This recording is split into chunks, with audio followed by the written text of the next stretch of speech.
आज की वीडियो में हम डिबेंचर से रिलेटेड बात करेंगे। डिबेंचर्स क्या होते हैं और जो कंपनीज़ हैं वो क्यों इनको प्रेफर करती हैं, इसकी कौन सी स्टेजेस हैं, इनकी टाइप्स कौन सी हैं, आज हम इस बारे में बात करेंगे। फिर हम इससे रिलेटेड कुछ क्वेश्चंस भी करेंगे। तो अभी हम देखते हैं कि डिबेंचर्स होते क्या है। डिबेंचर्स हमारे पास एक एविडेंस होता है कंपनी के पास, ये लॉन्ग टर्म बोरोइंग के लिए इशू किए जाते हैं। इसमें और शेयर में ये डिफरेंस होता है कि डिबेंचर्स जो है ये फिक्स्ड इंटरेस्ट रेट सिक्योरिटीज होते हैं। कंपनी चाहे लॉस में हो, कंपनी चाहे प्रॉफिट में है, कंपनी की जैसे भी कंडीशन है उसे डिबेंचर्स के ऊपर इंटरेस्ट पे करना पड़ता है और ये इंटरेस्ट रेट फिक्स होता है जब हम लोग इसको जो है वो इशू करते हैं पब्लिक से लोन लेने के लिए। तो हम देखते हैं इसकी काइंड्स कौन सी हैं। हमारे पास सबसे पहले आ जाती है रिडीमेबल डिबेंचर्स। तो रिडीमेबल डिबेंचर्स कौन से डिबेंचर्स हैं? ये हमारे ऐसे डिबेंचर हैं जो हमने एक स्पेसिफिक टाइम पीरियड के बाद इसकी जो अमाउंट है वो वापस कर देनी होती है। इसे हम लोग रिडीमेबल डिबेंचर्स बोलते हैं। इररिडीमेबल डिबेंचर्स ऐसे डिबेंचर हैं जब तक कंपनी मौजूद रहती है, कंपनी जब तक काम कर रही है तब तक इसकी अमाउंट वापस नहीं होगी। ये टर्म एंड कंडीशंस उस वक्त हम लोग फिक्स कर लेते हैं जब हम लोग अनाउंस करते हैं, जब हम लोग डिबेंचर्स को इशू करने लगते हैं उस वक्त हमने ये सारी टर्म्स एंड कंडीशंस को फिक्स करना होता है। तो इसमें हमारे पास इसलिए जो इररिडीमेबल डिबेंचर्स हैं हम कह सकते हैं कि ये हम इनको रीपे नहीं करते जब तक हमारी कंपनी मौजूद है। तो इसलिए ये ज़्यादातर रेलवे वाले इशू करते हैं या फिर ऐसी ही कंपनीज जिन्होंने ज़्यादा देर काम करना होता है वो ऐसे डिबेंचर्स को इशू करती हैं। सिंपल आर नेक्ड डिबेंचर, ये ऐसे डिबेंचर्स हैं जिनके ऊपर कोई भी जो सिक्योरिटी है वो कैरी नहीं करते कि वो as a payment of interest और रीपेमेंट ऑफ प्रिंसिपल अमाउंट होगा। तो ऐसे डिबेंचर्स को हम लोग सिंपल या फिर नेट डिबेंचर बोलते हैं। फिर हमारे पास आ जाता है रजिस्टर्ड डिबेंचर्स। तो ऐसे डिबेंचर्स जो कि रजिस्टर्ड होते हैं होल्डर के नेम से, कंपनी के बुक्स में जो भी इसको होल्ड करता है उसके नाम से ये रजिस्टर हो जाते हैं और हम इसको जो ट्रांसफ़र करते हैं रजिस्टर्ड में, जो कंपनी की जो बुक्स होती हैं उसमें हमने इन्हें रिकॉर्ड करना होता है, तो इसे हम रजिस्टर्ड डिबेंचर बोलते हैं। बेरर डिबेंचर हमारे पास ऐसे डिबेंचर हैं जो हमने बेरर्स को जो हमारे लिए जो पेबल्स होते हैं बेरर्स को, और ये निगोशिएबल इंस्ट्रूमेंट है और इसे हम ट्रांसफ़र भी कर सकते हैं और ये ट्रांसफर्ड बाय बेरर डिलीवरी होता है। फिर हमारे पास इसकी नेक्स्ट काइंड आ जाती है बेरर के बाद हमारे पास आता है मॉर्गेज डिबेंचर। तो मॉर्गेज डिबेंचर जो है ये ऐसे डिबेंचर हैं जो कि फिक्स्ड या फ्लोटिंग चार्जेस जो होते हैं एसेट्स के ऊपर, जो कंपनी के एसेट्स हैं उसके फिक्स्ड या फ्लोटिंग चार्जेस के ऊपर हम लोग जो है ये इसको सिक्योर होते हैं। ये इस तरह इनको इशू किया जाता है कि इनके पीछे हमने कोई सिक्योरिटी रखी हुई है।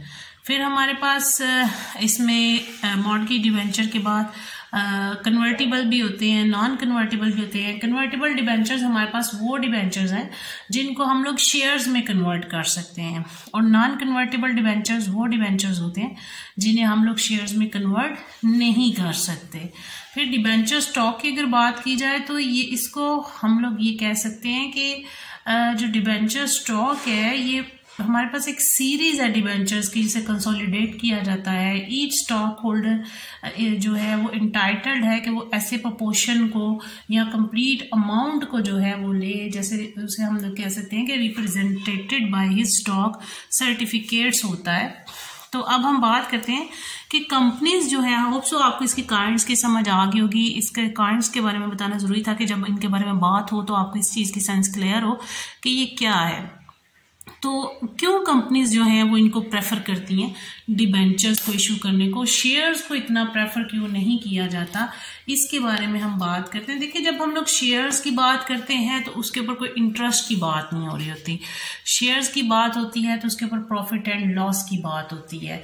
लेकिन जब डिबेंचर्स की बात होती है तो फिर हम लोग कहते हैं कि इसमें प्रॉफिट की बात तो आनी ही नहीं, इसमें हमारे पास इंटरेस्ट की बात आती है।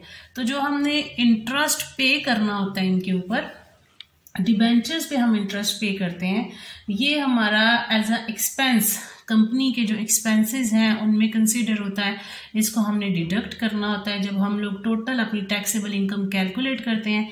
लेकिन जो हम जो शेयर कैपिटल है उसके ऊपर डिविडेंड पे करते हैं वो हमारा डिडक्टिबल नहीं होता है, उसको हम लोगों ने माइनस नहीं करना होता है। इसलिए जो कंपनीज हैं वो हाई टैक्स रेट से बचने के लिए, इनकम टैक्स जो है उससे बचने के लिए कंपनीज ज़्यादातर ये शेयर्स इशू करती हैं, क्योंकि इनके ऊपर जो इंटरेस्ट पे करना है वो उनके लिए एज अ एक्सपेंस होगा और वो इस एक्सपेंस को माइनस करती हैं।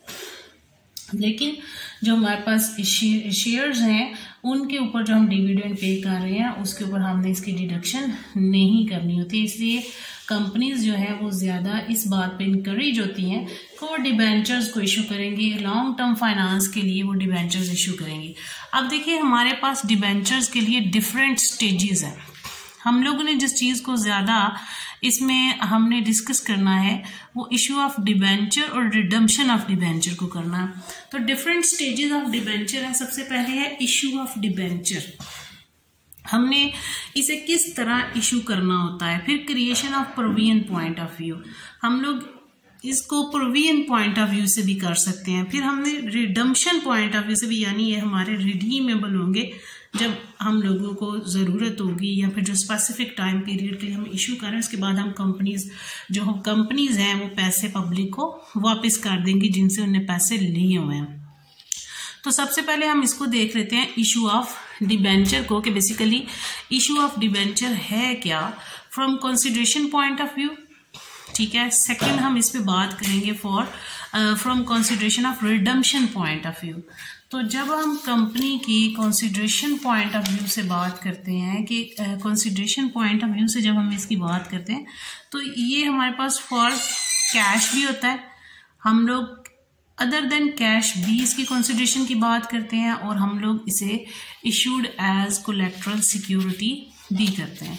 तो अब हम देखते हैं कि अगर हम कैश के लिए इसको इशू कर रहे हैं या फिर हम लोग अदर देन कैश कर रहे हैं तो कैसे हम इसकी ट्रांजैक्शन करते हैं। फिर हम एज अ कोलेट्रल सिक्योरिटी कर रहे हैं तो कैसे। सबसे पहले हम जिस पॉइंट ऑफ व्यू से बात करेंगे वो फॉर कैश है कि debentures are issued for cash. अब जब ये कैश बेस पे इशू होनी है तो ये 3 तरीकों से इशू हो सकता है, पार वैल्यू पे भी, डिस्काउंट पे भी और प्रीमियम पे भी। तो पार वैल्यू क्या होती है, पार वैल्यू, तो जब ये पार वैल्यू पे इशू होंगे इट्स मीन कि हम लोगों ने जो उसकी फेस वैल्यू है उसी के ऊपर हमने उसे इशू किया है। तो जब हमने पार वैल्यू पे इशू करने हैं हमारे पास जो पैसे हैं वो बैंक में आएंगे, बैंक अकाउंट इंक्रीज हो जाएगा, बैंक हमारा एसेट्स है, एसेट में आता है, एसेट्स इंक्रीज होते हैं तो डेबिट, और लाइबिलिटी हमारी क्या बन रही है, लॉन्ग टर्म लाइबिलिटी बन रही है डिबेंचर अकाउंट। तो डिबेंचर अकाउंट हमारा क्रेडिट हो गया। ये तो हमारे पास एक सिंपल एंट्री है कि जिसमें हमने बताया है कि जो डिबेंचर्स हैं हम लोगों ने इशू की हैं, पार वैल्यू पे इशू की हैं। तो लॉन्ग टर्म लाइबिलिटी है, हमने जब लॉन्ग टर्म लोन लेना होता है अपनी कंपनी का कैपिटल इंक्रीज करने के लिए, उसको रेज करने के लिए हम लोग लॉन्ग टर्म लोन के लिए हम लोग डिबेंचर्स को इशू करते हैं और ये हमारी फिक्स्ड इंटरेस्ट रेट सिक्योरिटीज़ होती हैं। तो हमने इसे जिस वैल्यू के जिसकी फेस वैल्यू है उसी के ऊपर इसे इशू किया।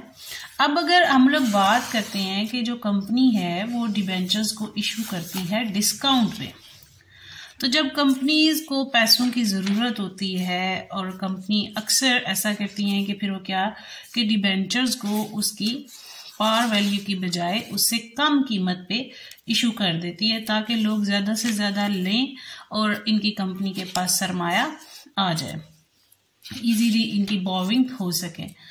तो जब हमने डिस्काउंट पे इशू करना है तो हम क्या इसकी रिकॉर्डिंग करते हैं वो हम देख लेते हैं। सेकेंड इसका जो हमारे पास है डिबेंचर्स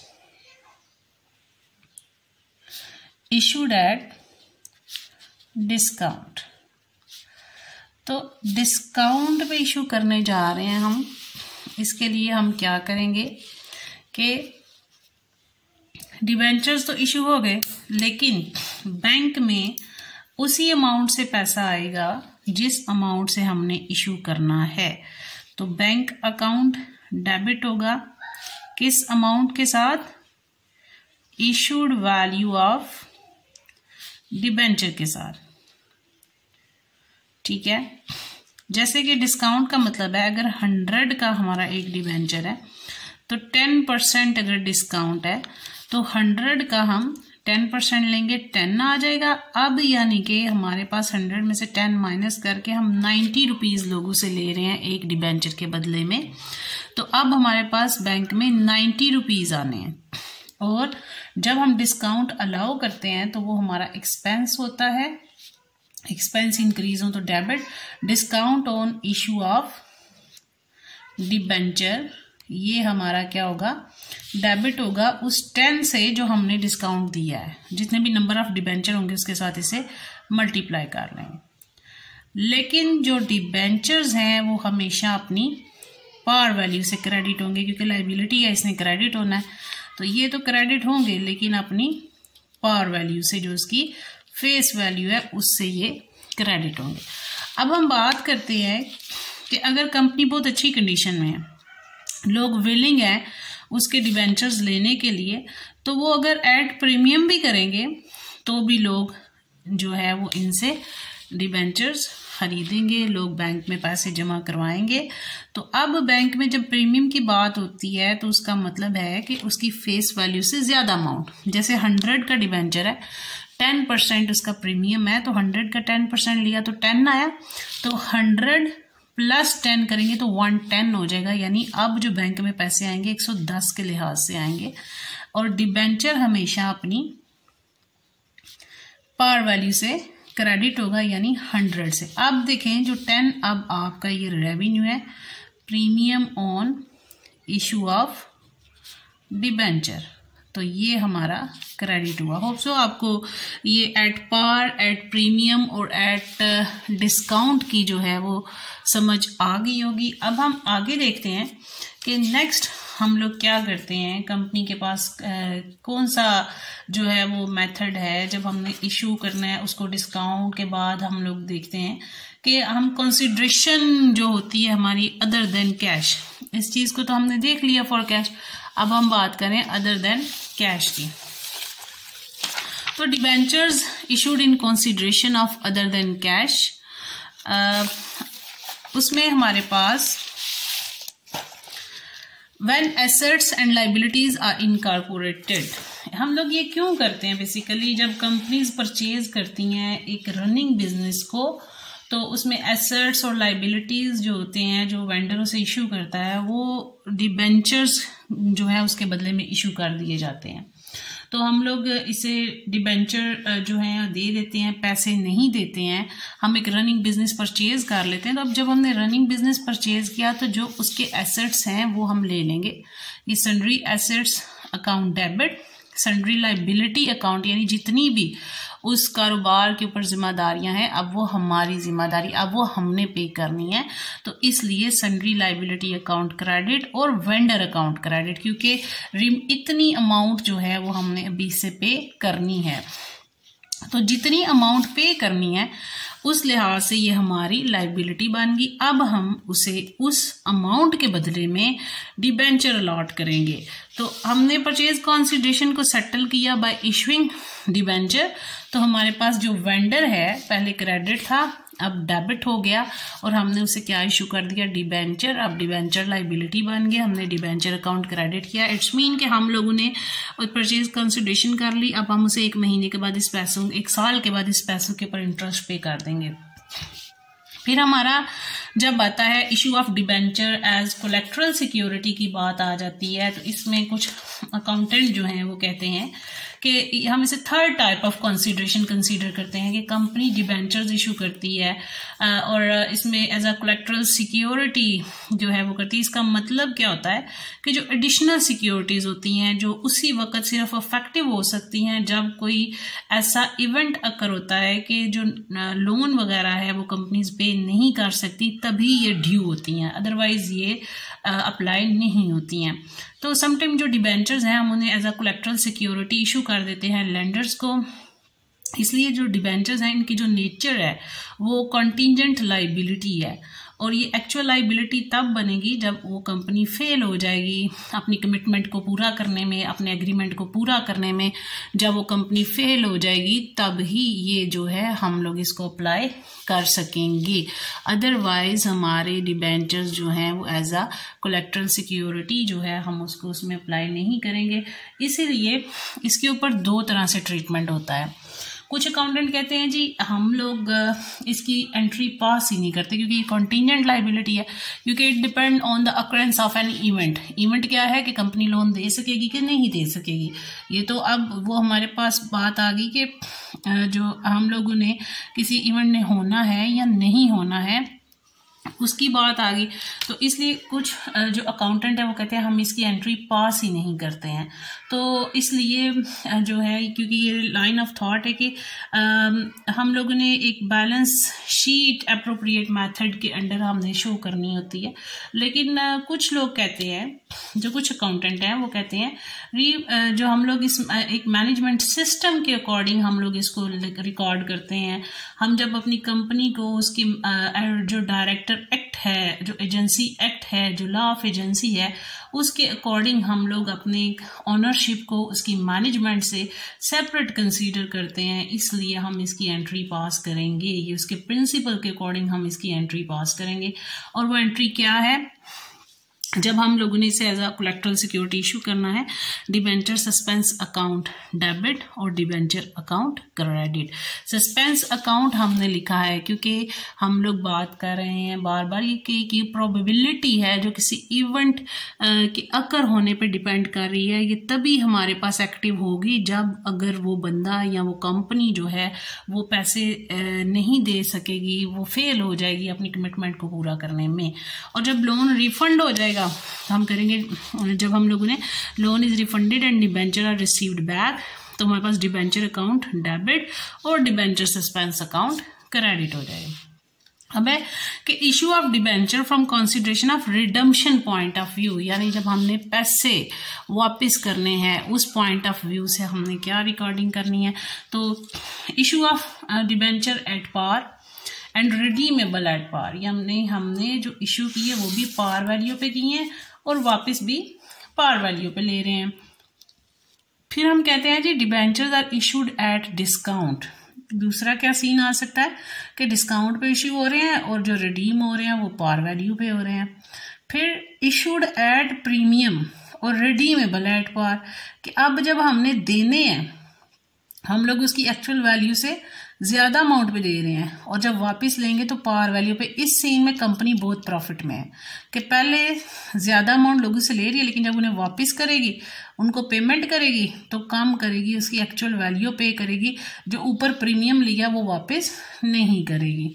यहाँ पे ये तभी पॉसिबल है जब आपकी कंपनी बहुत बूम साइकिल में चल रही होती है, आपका बिजनेस बूम साइकिल में चल रहा होता है, बड़ी अच्छी रेपुटेशन होती है, गुडविल होती है, आपके प्रॉफिट्स बहुत ज़्यादा होते हैं, आपके इंटरेस्ट रेट हाई होते हैं, लोग आपकी कंपनी में इन्वेस्ट करने के लिए विलिंग होते हैं। Issued at par, redeemable at premium.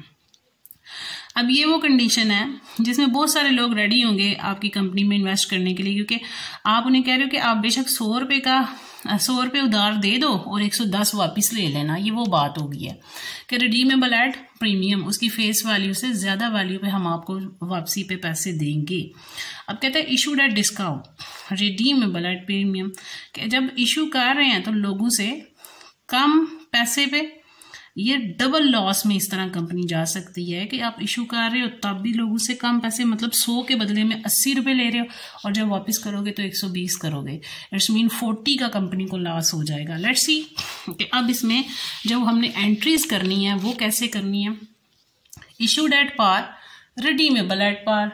सबसे पहला जो हमारे पास केस आया कि पार वैल्यू पे ही इशू कर रहा है और वापस भी पार वैल्यू पे लेगा, तो पहली एंट्री तो हमारे पास जो है सिंपल वही आएगी, बैंक अकाउंट, मतलब बैंक में पैसे आ गए, एसेट्स इंक्रीज हो गए, डेबिट, और लाइबिलिटी क्या है यहाँ पे हमारी लॉन्ग टर्म डिबेंचर, तो डिबेंचर अकाउंट हमारे पास यहाँ पे क्रेडिट हो जाएगा। ठीक है, अब वो कहते हैं रिडीमेबल एट पार। ठीक है, नरेशन हम इसके नीचे लिख लेंगे, being debentures are issued at par. और जब भी हमें क्वेश्चन में डिबेंचर देंगे वो साथ इसकी परसेंटेज जरूर मेंशन करेंगे। यहां पे हम लिखेंगे being debentures are issued at par. अब बेटा जब हमने ये वापस करने हैं, लोगों को पैसे वापस करने हैं, रिडम्पशन होनी है, तो अब ये लाइबिलिटी खत्म हो जाएगी। डिबेंचर अकाउंट डेबिट हो जाएगा और पैसा किसके थ्रू जाएगा? बैंक के थ्रू ही जाएगा। बैंक से ही लोगों को वापस करेंगे, क्योंकि हम पर्सनली हमारा किसी के साथ वो जो जाके घर में देने वाली बात है वो तो पॉसिबल नहीं होती कंपनीज के लिए। तो बैंक से पैसा जा रहा है, बैंक रिड्यूस हो रहा है, एसेट रिड्यूस होते हैं तो क्रेडिट होते हैं। यहाँ पे हम मेंशन करेंगे being repayment of debentures at par. अब जो हमारे पास सेकंड केस था, issued at discount redeemable at par, कि हम डिस्काउंट पे इशू कर रहे हैं सेकंड केस में, और जो रिडीम कर रहे हैं वो हम लोगों ने एट पार वैल्यू पे करना है। तो इशूड एट डिस्काउंट, तो डिस्काउंट वाली सिंपल जो हमारी एंट्री है वो करेंगे। बैंक अकाउंट आपको बताया, बैंक में तब उतनी अमाउंट से डेबिट होगा जो उसकी इशूड वैल्यू होती है। तो यहाँ पे डिस्काउंट है तो इट्स मीन कि जितने परसेंट भी डिस्काउंट है, 10% है, 20% है, उतना हमने 100 का उतने परसेंट लेके उसमें से माइनस करना है। तो हमारे पास जो है बैंक में उतने पैसे आएंगे। लाइक 10% था तो बैंक में 90 रुपीज़ के लिहाज से पैसे आएंगे। परसेंटेज मैंने आपको बता दिया कि हमने कैसे निकालनी, यानी 100 है तो 100 का 10% लिया 10 आएगा, तो 100 में से 10 माइनस करेंगे तो हमारे पास 90 आ जाएगा।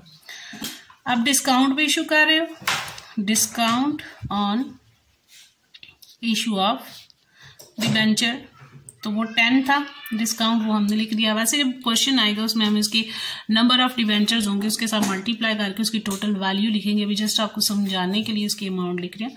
तो डिबेंचर अपनी पार वैल्यू से हमेशा क्रेडिट होंगे, तो डिबेंचर अकाउंट क्रेडिट 100 से ही होगा।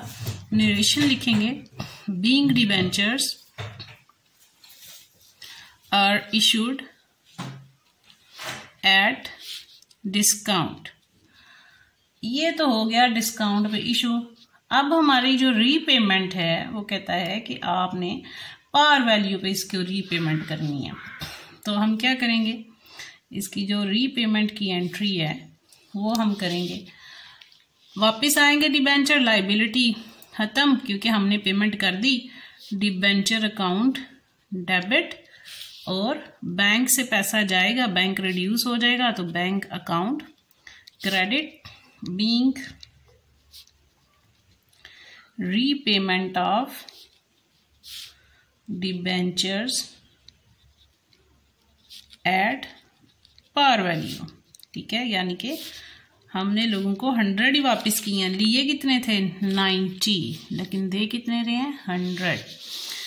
अब देखिए थर्ड हमारे पास केस था, issued of debenture at premium and redeemable at par, कि हमने इशू करने हैं प्रीमियम पे और वापस कब करने हैं पार वैल्यू पे।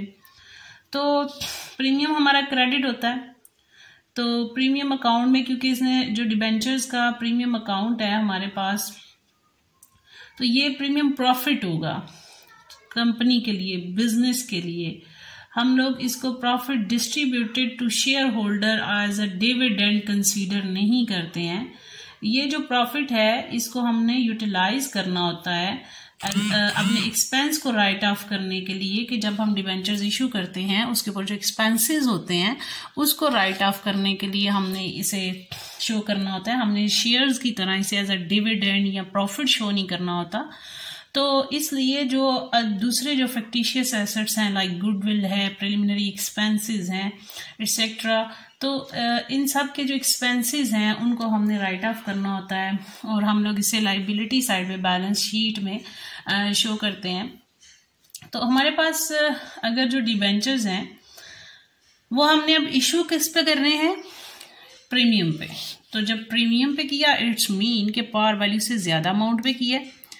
वही जो आपको मैंने पहले एग्जांपल दी कि 100 के हैं तो 10% प्रीमियम है, तो 10 आया तो उसे 100 में ऐड करके तो ये 110 का होगा। और डिबेंचर अपनी पार वैल्यू से क्रेडिट होगा, पार वैल्यू 100 है। फिर हम क्रेडिट किसको करेंगे, प्रीमियम को, premium on issue of debenture, ये हमारा 10 से क्रेडिट।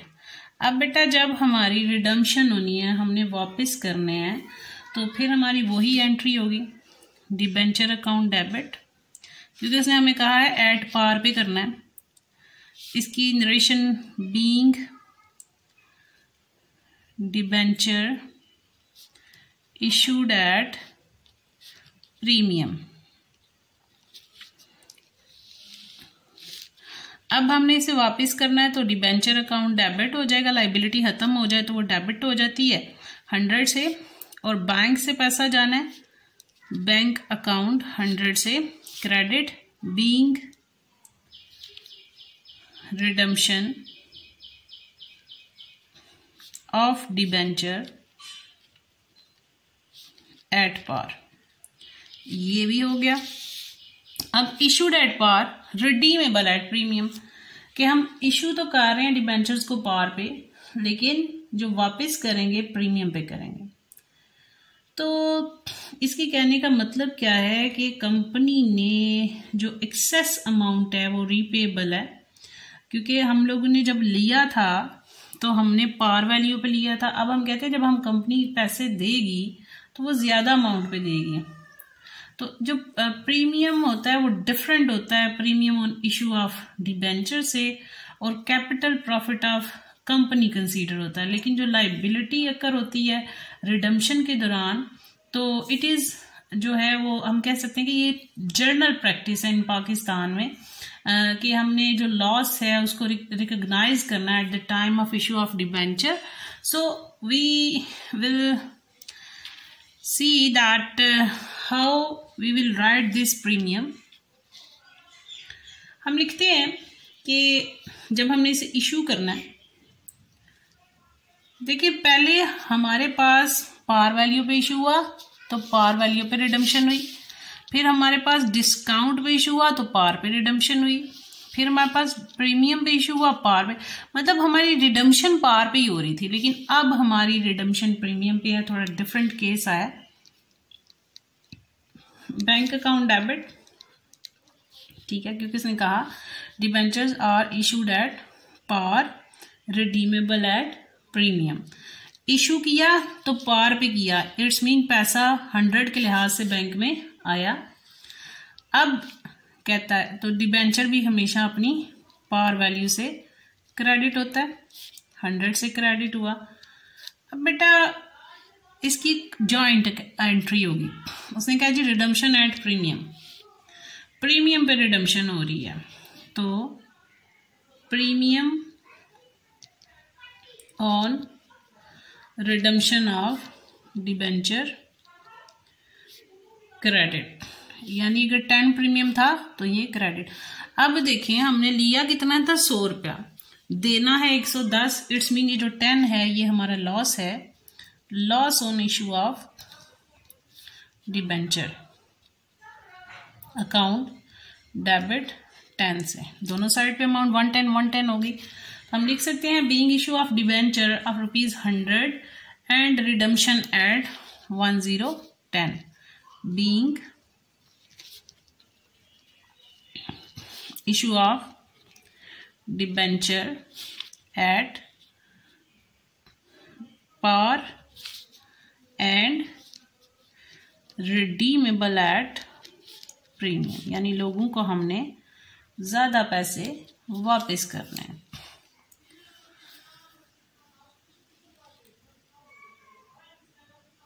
अब हमने जो है इसमें जो लॉस है उसको हमने इशू ऑफ डिबेंचर, जो भी हमारा loss on issue of debenture है उसे हमने अमोर्टाइज्ड कर देना है डिबेंचर की पूरी जो लाइफ पीरियड है उसके ऊपर, और जो उसकी मेच्योरिटी डेट होगी डिबेंचर अमाउंट और premium on redemption of debenture को ट्रांसफर कर देना डिबेंचर होल्डर अकाउंट में। और वो एंट्री हमारे पास, उसके लिए भी एंट्री बता देते हैं, उसके लिए हमने क्या उसकी ट्रांजैक्शन पास करनी होती है। जब हमने एट द एंड उसको आगे ट्रांसफर करना होता है तो उस वक्त हमने क्लोजिंग इट्स मीन कि उसकी जो होती है, हम उसमें लिखते हैं डिबेंचर अकाउंट। वैसे तो अभी आपका इससे रेलिवेंट क्वेश्चन नहीं है, लेकिन हम फिर भी इससे बात कर लेते हैं। Premium on redemption of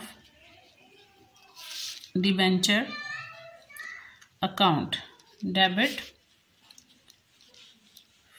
for example 5% था और 100 डिबेंचर थे तो 5000 हो गया, इसकी वैल्यू 100,000। अगर 100 डिबेंचर हैं और 100 उसकी वैल्यू है तो हमारे पास 100,000 अमाउंट आ गई।